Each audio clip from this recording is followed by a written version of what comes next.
के मंदिर में चार भगवान क्योंकि कार्यक्रम को आगे बढ़ाते हुए सभी को स्नान करने के लिए निकलना पड़ेगा।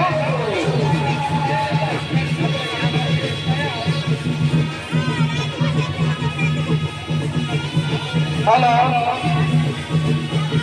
जितने भी नया भक्तियां हैं सब एक जगह आ जाए, सब एक जगह इकट्ठा हो जाए। अब स्नान करने के लिए आप लोगों को प्रस्थान करना पड़ेगा। प्रस्थान करके आइए।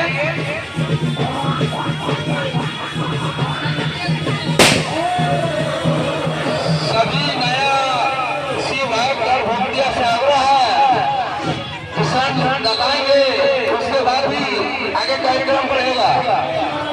नया भक्तिया से आग्रह है सभी को जगाएंगे, उसके बाद आगे फिर कार्यक्रम